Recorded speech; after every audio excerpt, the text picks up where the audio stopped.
I am Kelly. I'm originally from here. So I started as a patient about 6 years ago and just really loved the profession immediately. I had just gotten my bachelor's, so I thought, this is really something I think I could see myself doing long term. I had 2 kids at the time, and just seeing chiropractic in their lives was life-changing to me. So I decided that I wanted to be a chiropractor. I went to lunch with Dr. Mike not too long after that, and he kind of told me the ins and outs of chiropractic school. Not long after that, we moved to Atlanta. I went to Life University. We lived there about 5 years, and now I'm here interning with Dr. Mike, and I'll be graduating in March. For those of you that didn't know me, just wanted to give myself a brief introduction. I decided to do a workshop on focus because there is a huge problem right now. I don't know how many of you have kids.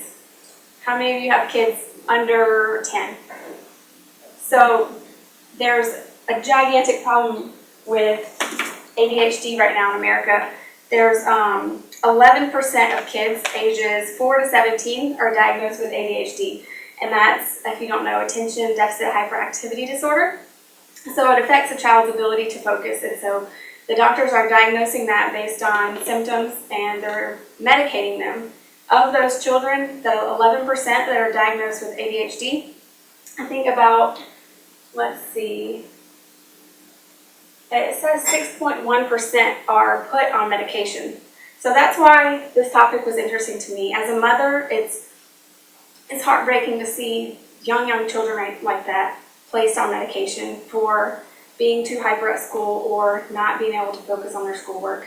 So this is the why behind the workshop.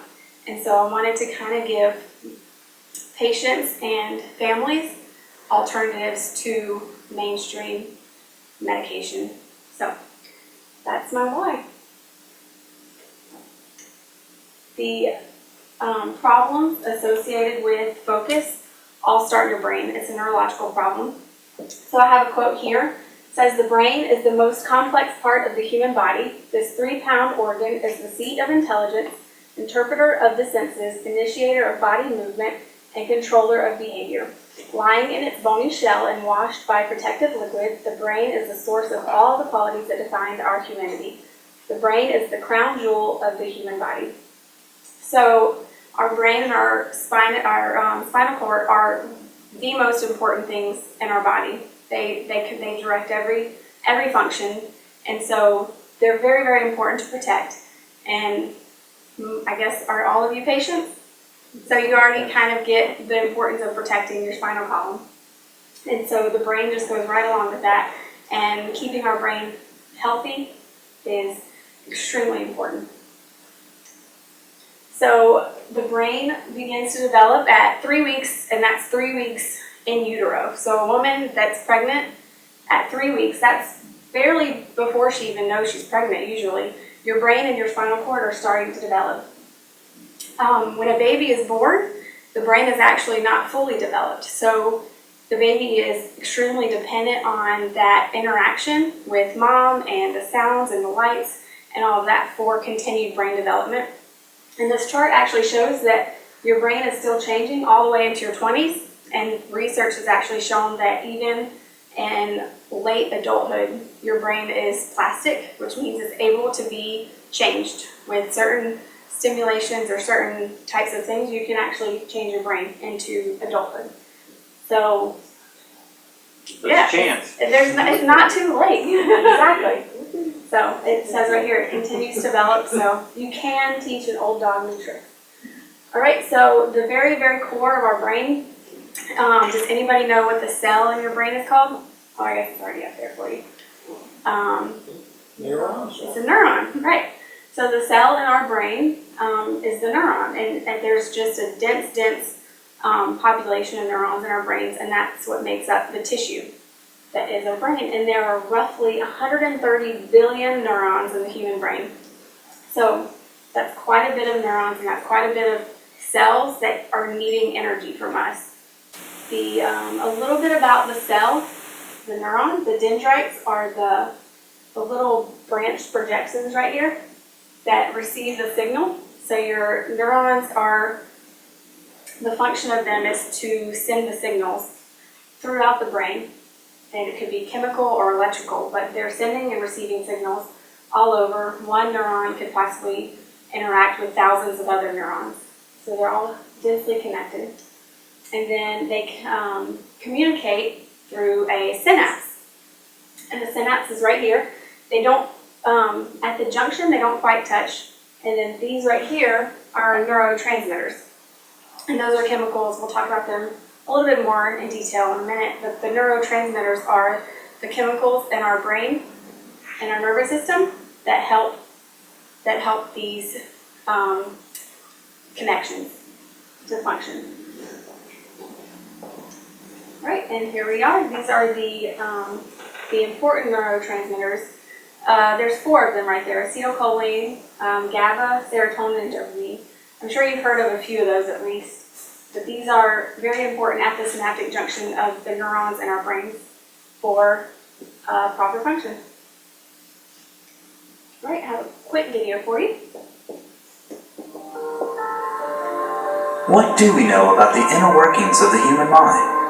Surely everything that humans do, from designing skyscrapers to composing symphonies, is not the product of simple cellular interactions. And yet it might be. Because everything that humans do, or think, or feel, is a result of these basic units of brain structure, the neurons. The human brain contains more than 100 billion neurons. Just like a single ant could never build an anthill, a single neuron can't think or feel or remember. A neuron's power is a result of its connections to other neurons. Each neuron is connected to as many as 1,000 of its neighbors. These trillions of connections provide the playing field upon which the complex activity of the brain takes place. Each neuron can turn its neighbor on or off depending on the signal it sends. And the resulting stable patterns of neuron firing represents memories, and images, and thoughts. We don't yet understand the relationship between neural activity and mental experience. We don't know what the precise pattern of memory or an image or a thought looks like. We don't yet know how to read the cerebral code of the neurons, but progress is being made. We can now watch exactly how various stimuli and memories cause the firing of hundreds of neurons. Perhaps these techniques will allow us to work our way up from the activity of a few neurons to see the structure that emerges from the whole. So I mostly wanted to show you that to give you a visual of the neurons and how the signals are being passed. And that's what happens when, every moment of every day you're asleep, your neurons are firing. For you to move your arm, thousands of neurons have to fire, and they have to fire correctly with the right amount of neurotransmitters that we talked about. So, in order to talk about focus, I wanted to include that voluntary thought. If you're trying to focus on a task or if you're trying to get something done, it's right there in the frontal lobe. And the rest of your brain has other functions, but we're going to focus on the frontal lobe, and that's where there's decision-making, voluntary movement, similarities and differences, attention, planning, and motivation. So when you are at work and you're trying to get something done, that's your frontal lobe helping you do that. So in order for a neuron to be healthy, it needs 3 things, and those are stimulation, oxygen, and some kind of fuel in the form of glucose or what's called ketones, and we consume those through fatty acids and things like that. But these are vitally important for the health of your neurons in your brain. So we're going to go over these in a little bit more detail. The brain comes from glucose, from things you eat, and it's, like I said, extremely important because your brain uses so much energy and it is necessary.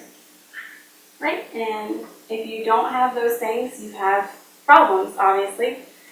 I'm sure everybody's heard of a stroke or have had has known somebody that's had a stroke. That's happens when you have a reduced oxygen flow to that area.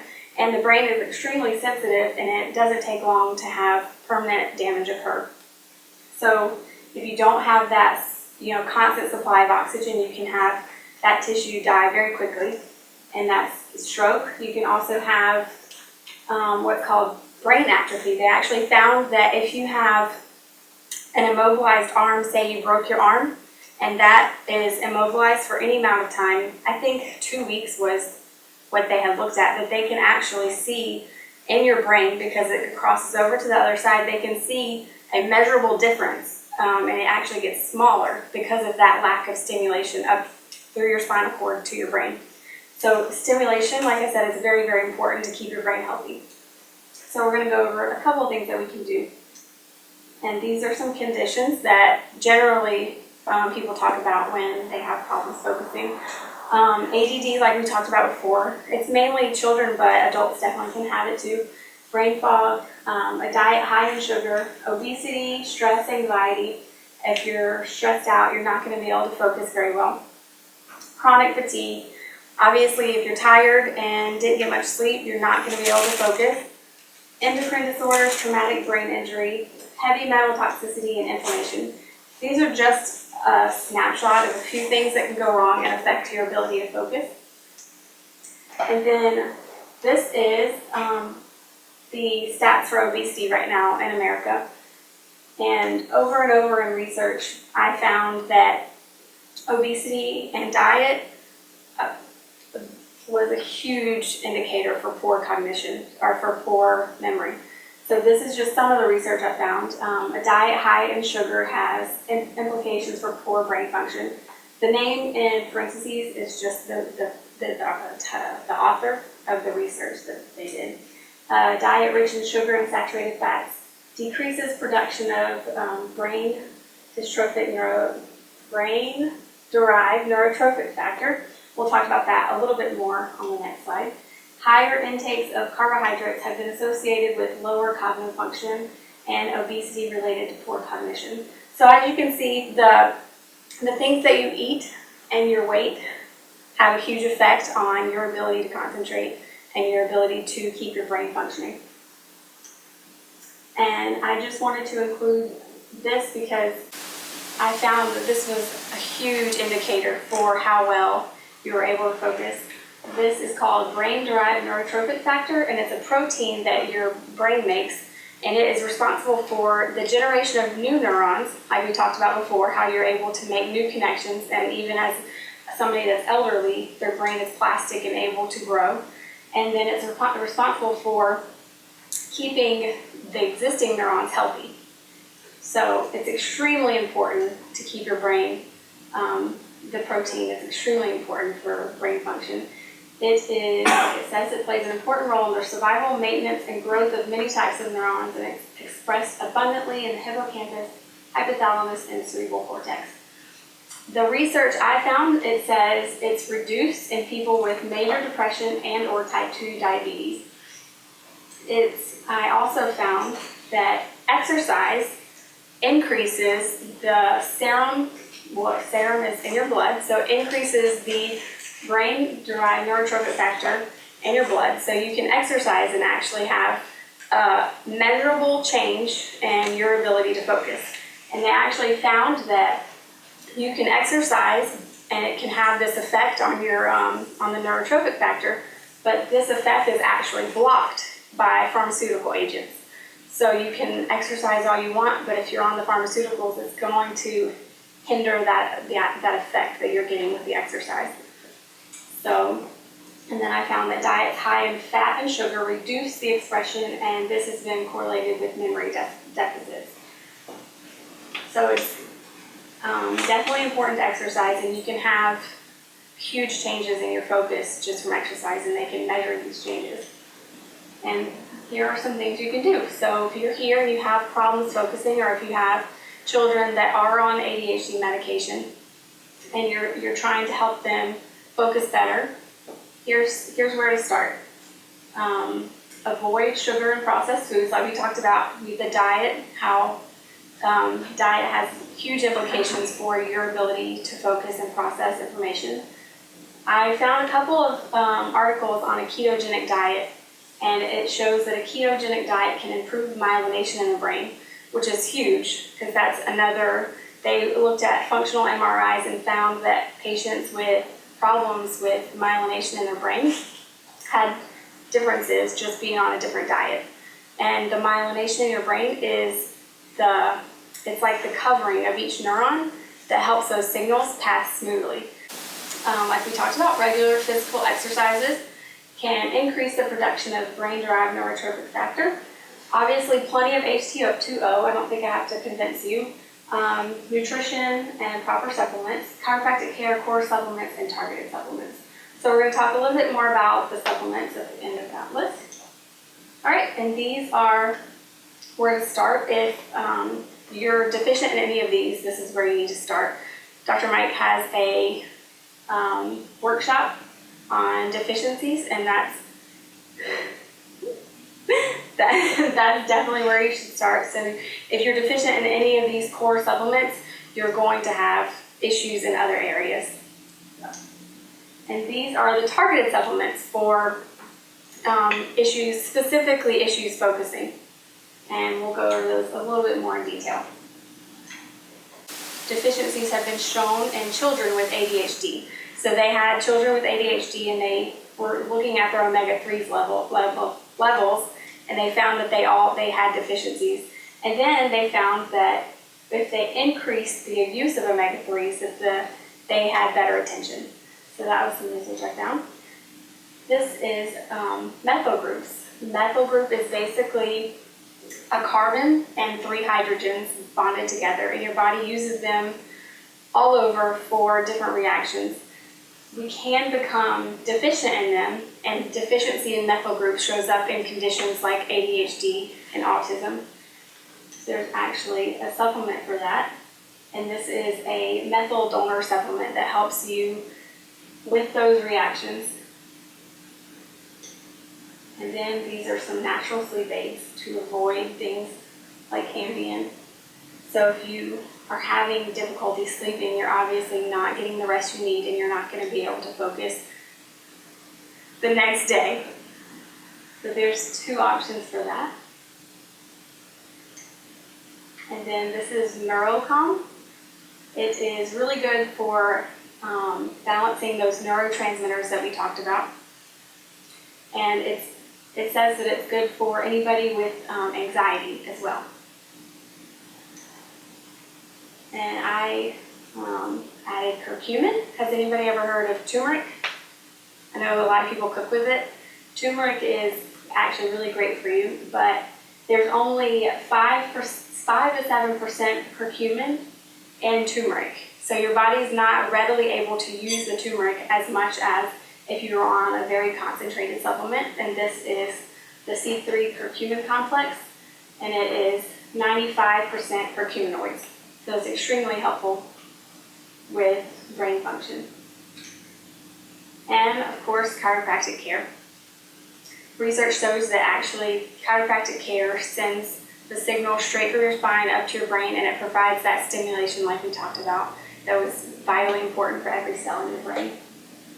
They found, in research, they found that patients with cervical adjustments were actually showing measurable changes on what's called I'm just going to call it evoked potentials. So they were measuring the neurons in their brain, and they were actually showing changes after chiropractic adjustments.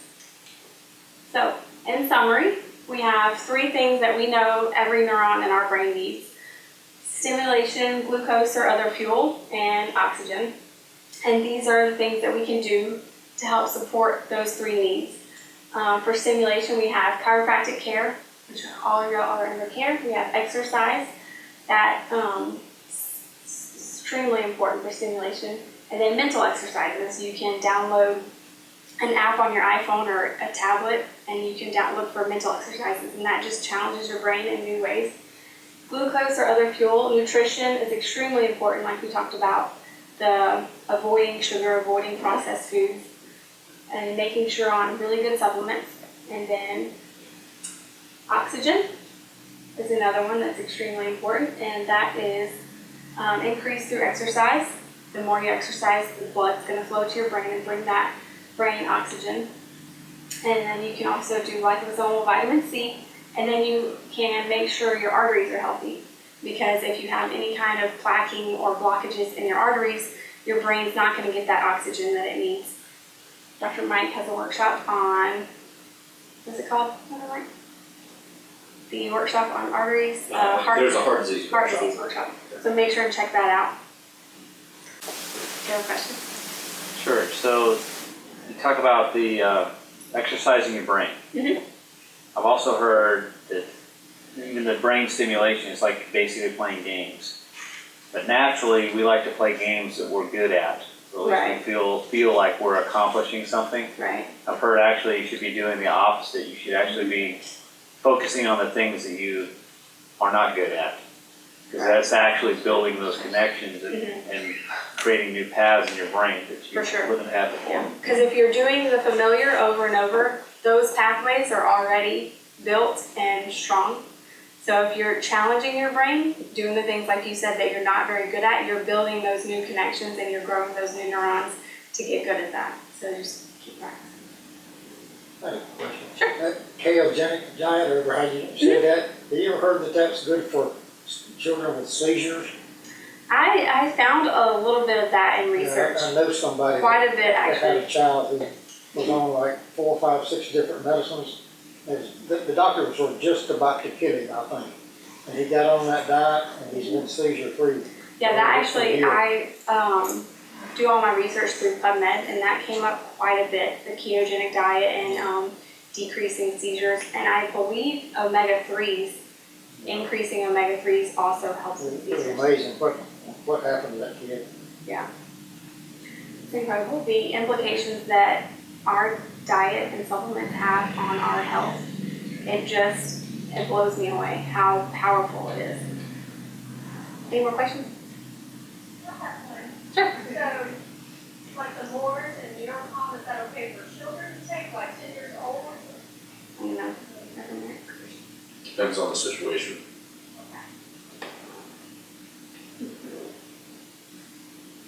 You just talked about the methylation. Mm-hmm. What was the main supplement, or what's causing deficiencies, or not causing us not to methylate? Just kind of all the normal players, or you have a high demand for methyl groups in your body, and so when you have an overload of toxicity or you're not getting the right nutrients, your methyl groups are being overused and you're not providing them back. So people that are deficient in B vitamins, for example, will have a methyl group deficiency because they're not getting the B vitamins that they need. So it's just an overload of just environmental toxicity or not getting the right nutrition, and then that will cause you to we're not overusing methyl groups, but you just won't have enough for the processes. There's thousands of processes in your body chemically that need that methyl group. And so it's easy for us to become deficient in it. One of the interesting players there with the methyl groups is antidepressants, and how they essentially stunt your body's ability to create and keep up with methyl groups, but at the same time, they themselves act as methyl groups so that you become dependent on them. And they do that purposefully so that you don't get off of them. So that if you do get off of them, you feel terrible. Yeah, and I didn't read all of this out, but this is what the methyl groups are used for in your body. They turn genes on and off. They protect your telomeres, and those are on your chromosomes. They actually have found that they're trying to see if telomere length is associated with aging. So that's extremely important for protecting our aging process. They support neurotransmitter processes, detoxify dangerous chemicals and heavy metals, like I talked about. If you have an overload of toxicity, that's what your methyl groups are going towards. They prevent hormone imbalances. They turn the stress response on and off. They repair cellular communication processes. They're used for weight loss and mitochondrial protection.